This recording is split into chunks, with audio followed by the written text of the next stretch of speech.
ഹേ guys, 209-3 എന്ന നിലയിൽ India versus England മത്സരത്തിന്റെ ഡേ 2 എൻഡ് ആവുകയാണ്. 431 റൺസിൽ 4 വിക്കറ്റ് നഷ്ടമായ ടീം ഇന്ത്യ 471 ആയപ്പോഴേക്കും ഓൾ ഔട്ടായി.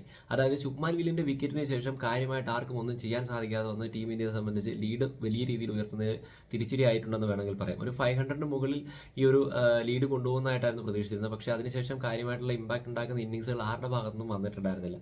കരുൺ നായർ ഈ ഒരു അവസരം യൂസ് ചെയ്യുമെന്നായിരുന്നു ഞാൻ വിചാരിച്ചുകൊണ്ടിരുന്നത്. പക്ഷേ പുള്ളിക്കും കാര്യമായിട്ട് ഇമ്പാക്ട് ഉണ്ടാക്കാൻ സാധിക്കില്ല. സോ സെക്കൻഡ് ഇന്നിംഗ്സ് അദ്ദേഹത്തിനെ സംബന്ധിച്ച് ഭയങ്കര ഇമ്പോർട്ടൻ്റ് ആണ്. കാരണം നമുക്കറിയാം 8 വർഷത്തിന് ശേഷമാണ് ഒരു അവസരം കിട്ടുന്നത്. അത് മുതലാക്കാൻ സാധിച്ചില്ലെങ്കിൽ പിള്ളേർ പുറകെ നിൽക്കുകയാണ്. അതുകൊണ്ട് തന്നെ ചാൻസുകൾ നഷ്ടപ്പെട്ടേക്കാം.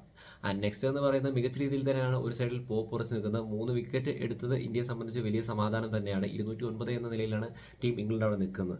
ആൻഡ് അവിടെ ബ്രൂക്കിന്റെ വിക്കറ്റ് കൂടി ഇന്ത്യക്ക് കിട്ടേണ്ടതായിരുന്നു. പക്ഷേ ബൂമറ വീണ്ടും നോ ബോൾ എറിഞ്ഞത് വലിയ തിരിച്ചടി തന്നെ ആയിപ്പോയി. ബോളിംഗ് സൈഡിലേക്ക് നോക്കിക്കഴിഞ്ഞാൽ ബൂമറയ്ക്ക് ഒരു കമ്പാനിയനായിട്ട് അതേ രീതിയിൽ വിക്കറ്റ് ടേക്കിംഗ് ആയിട്ടൊരു ബോളർ അവിടെ ഇല്ലാത്തത് ടീം ഇന്ത്യയെ സംബന്ധിച്ച് വലിയ തിരിച്ചടി തന്നെ നൽകുന്നുണ്ട്. ഇപ്പോൾ സിറാജിലേക്ക് നോക്കിക്കഴിഞ്ഞാലും സിറാജ് എക്കണോമിക്കലി അത്യാവശ്യം കുഴപ്പമില്ലാതെ 3.5 എന്നാൽ എക്കണോമിയിൽ ബോൾ ചെയ്യുന്നുണ്ടെങ്കിലും വിക്കറ്റ് ടേക്ക് ചെയ്യാൻ സാധിക്കുന്നില്ല. ഇംഗ്ലണ്ട് 3 വിക്കറ്റ് എടുത്തിട്ടുള്ളത് ബൂമറ തന്നെയാണ്.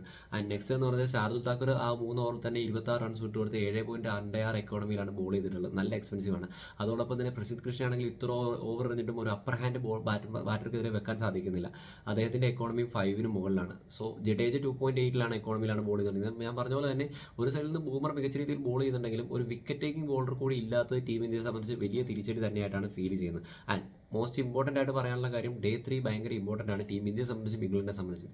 വിക്കറ്റ് ജയിക്കാൻ സാധിച്ചു കഴിഞ്ഞാൽ ഒരുപക്ഷേ സമനില സാധ്യത ഒന്ന് കുറയ്ക്കാനും ഇന്ത്യ ജയിക്കാനുള്ള സാധ്യത കൂട്ടാനും സാധ്യതകളുണ്ട്. പക്ഷേ ഈ ഒരു മത്സരത്തിന്റെ ഈ നിലവിലെ പോക്കനുസരിച്ച് ആ പിച്ച് കണ്ടീഷനിൽ കാര്യമായിട്ടുള്ള ചേഞ്ചുകൾ വരാനുള്ള സാധ്യത വളരെയധികം കുറവാണ്. എന്തായാലും സമനില ഈ ഒരു മത്സരത്തിൽ വരാനുള്ള സാധ്യതകൾ വളരെ ഹൈ ആയിട്ടും തോന്നുന്നുണ്ട്. എന്തായാലും നിങ്ങളുടെ അഭിപ്രായങ്ങൾ നിർദ്ദേശം കമൻറ്റ് രേഖപ്പെടുത്താൻ നാളെ എന്തെങ്കിലും മാറ്റങ്ങൾ വരുമോ എന്ന് നമുക്ക് കാത്തിരുന്ന് തന്നെ കാണണം.